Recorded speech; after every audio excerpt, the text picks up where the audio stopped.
realized that actually the journey was what mattered in the first place. So what I would say is, along the journey, try and have fun, make the process feel good.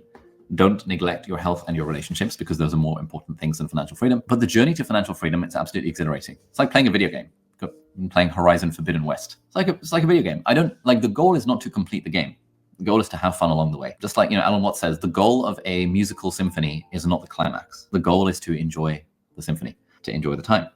The goal of a dance is not the finale. The goal of the dance is to enjoy the dance. Similarly, the goal of financial freedom, if you've gotten to the end of this video, is not in fact financial freedom. It's choosing a goal that you feel is worthwhile and working towards it while enjoying the journey. So I would say, if you are watching this, then whatever stage of life you're at, you actually have the ability to become financially free if you want it. If you don't want it, that's a different question. But if you want it, the information is there and you can take action on the information. You can make it happen. I would just say, along the way, recognize that you want to enjoy the journey. It's like playing a video game where the points of the video game is real money that you can cash in for like cool holidays and like a nice apartment and like experiences and stuff. It's just really, really cool. It's an absolutely exhilarating journey. And I love being on that journey. I'm continuing on that journey. Why do I have the goal of getting our business from 5 million to 10 million? I think in summary, I think his point is weird. I've chosen like the last part of this entire, as you've mentioned off camera before, this is like the 100 billionth video of his on how to become rich. There's a lot of points that we can mention here, but I'm choosing to focus on the last one, which is, this idea of enjoying the journey. He really loves this. I think he's made a book on this. It's a very bizarre thing to focus on, considering you don't really control what you enjoy and when you enjoy it. So why would you focus on something that's out of your control? And that's possibly the reason why in Islam, we don't really focus on whether you enjoy something or not. Enjoyment comes from Allah subhanahu wa ta'ala. If you find sweetness in your worship, then that's great. But you don't have to find sweetness in your worship. And it would be cruel for Allah subhanahu wa ta'ala to make that obligatory, like Ali Abdal seems to be making obligatory for you. I mean, he thinks that, if you enjoy something, then you're more likely to continue doing it. But that's not true, actually. There's lots of things that people enjoy, but they don't carry on doing forever and ever and ever. So that's why in Islam, Allah subhanahu wa ta'ala focuses on patience rather than enjoyment. And we focus on the destination, not the journey. So there's the famous hadith of the Rasul, which is a man will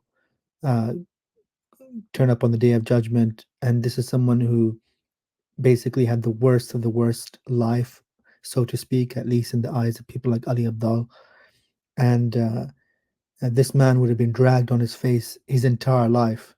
And yet when he's just dipped like one toe, I'm paraphrasing here, in Jannah, Allah subhanahu wa ta'ala ask him, have you ever experienced any difficulty in this life? And he'll say, no. All right, I never experienced any difficulty. So there are lots of people that are suffering and will continue to suffer. But Islam focuses on the destination. Right? If you suffer, but the end is great, that's all that matters. Right? That's a bit like when you're revising for an exam and you're just not enjoying it at all. But you know that if you pass the exam, you're not really going to remember too much of that suffering. Ali Abdal seems to think that, no, actually, it's all about the journey. When in reality, we know that when people who don't believe in Allah subhanahu wa ta'ala turn up on the Day of Judgment, they're not going to even remember this supposed whirlwind of a romantic journey that they had in this life. They're going to say, we only lived 1 hour on this planet, and we really messed up. And please, Allah subhanahu wa ta'ala, allow us to go back to this life so that we can make sure we don't focus on the journey and we focus on the destination. And Allah subhanahu wa ta'ala is going to say no, and then they're going to say, well, we'll give you everything, like we'll ransom. And if Allah subhanahu wa ta'ala says, even if they had the entire earth, they would ransom that so that they could go back and not focus on the journey and instead focus on the destination. Yeah, some very good points. Yeah, I mean, to be very honest, as a Muslim, this whole last statement is quite bizarre. I mean, I'm gonna try not to repeat what you said, but just add another important point to this, that um, he's talking about enjoying the journey, and he's talking about that the goal is not financial freedom. And the problem with this is that, first of all, financial freedom, just like health, wealth, and life and death, is not in your hands. So actually, Islam says the opposite. What's not in your hands is financial freedom. Like so, and also, as you said, what's not in your hands is enjoying the journey. Uh, what what the Quran focuses on is that the life of the life after in the hereafter, because it's going to be a permanent enjoyment. So man's nature is in the fact that a temporary suffering versus a long-term infinity amount of enjoyment, no one will ever remember the suffering. So that's the whole point why we treat this entire lifetime as a test, and also as a fact that, uh, as you said, I mean, I'm paraphrasing what says in the Quran, but most people will when they turn up on the day of judgment, they will think that they only spend like an hour in this world, because when they look at what's to come of eternity, that it seems like only an hour. And as you said, we know this from our own life, right? Um, when you taste a little bit of enjoyment, you forget your suffering, and that enjoyment is not really a very long-term enjoyment. That enjoyment itself is very temporary. So the goal is to actually reach Jannah. The goal is not to enjoy the journey. The goal is not even to focus on how you're gonna, you know, how are you gonna travel, or how are you gonna. The goal is to try and attain Jannah, and that will only be possible if this person actually focuses on the life of the hereafter and not the life of this world. I mean, this is a very. I don't even think this is even in a lot of uh, people's liberal mindset. Is this something that people say that, oh, everyone's focused on the end goal? So are you going to convince someone that, yeah, it doesn't matter if you become rich or if you become poor, just enjoy it along the way? Is that going to actually persuade people to pursue financial freedom?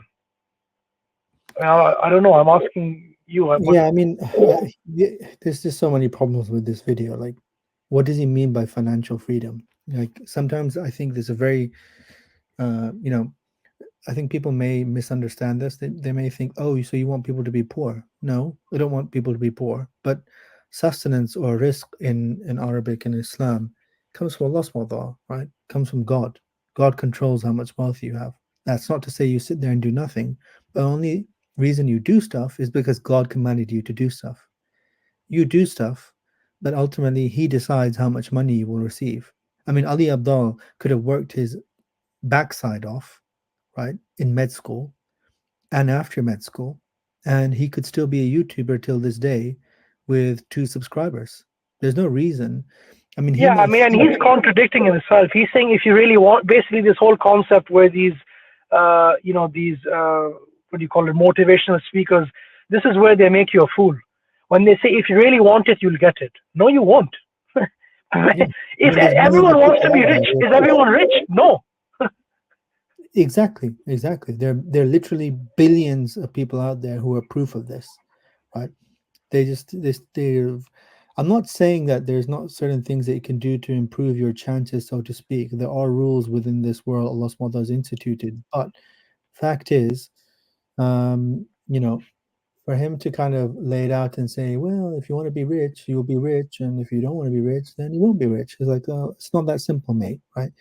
You know, the other thing is, I don't really understand what this financial freedom really means, because they make it seem as if you're going to be like independent. And while I agree there is some degree of less dependence the more wealth you have, in many other aspects you are more dependent, right? Because you have more to lose.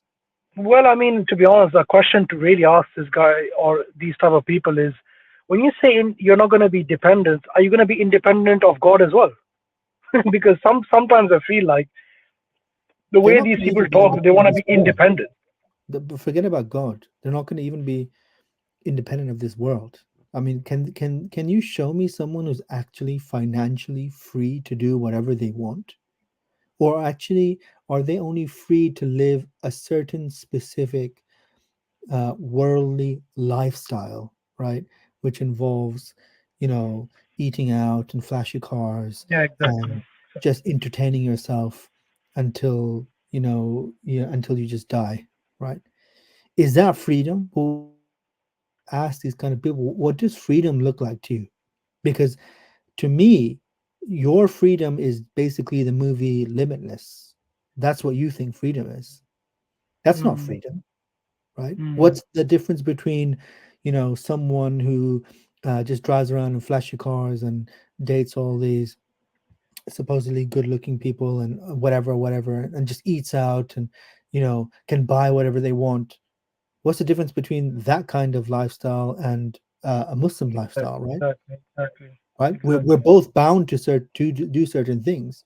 If you're that free, are you free of a political system? Can you truly do whatever you want? No, you can't. You can't do whatever you want. And people like Elon Musk are proof of that. You really can't Exactly. do whatever you want. And if you try to do whatever you want, then people will threaten that supposedly hard-earned cash that you spent your life trying to accrue. People will threaten that, and you'll fall into line. So please don't try and trick people into thinking they're going to be free with this word financial freedom. This Yeah, yeah, is a exactly. lie. This is a lie, like many other lies that they try And to. and also I think just to end on this, a humble request to all the people is that do not, especially Muslims, not to take this type of motivational speaker as your formula for success, because we've all read the Quran. This is just a lie in so many angles. This is just a lie, and unfortunately, we got so many motivational speakers who tell you the ten formulas for success. What they don't tell you is the that hundreds and millions of people may have tried those 10 formulas, has not worked. So this is just with all due respect, this is just another guy trying to sell you something to get more views, more money, because that's his job. So I think people should just be a bit more mature about this, and not be fooled basically by this type of by these type of many videos, to be honest. Yeah, I mean, the video should be renamed "My Honest Advice to Someone Who Wants to Try and Be Like Ali Abdal."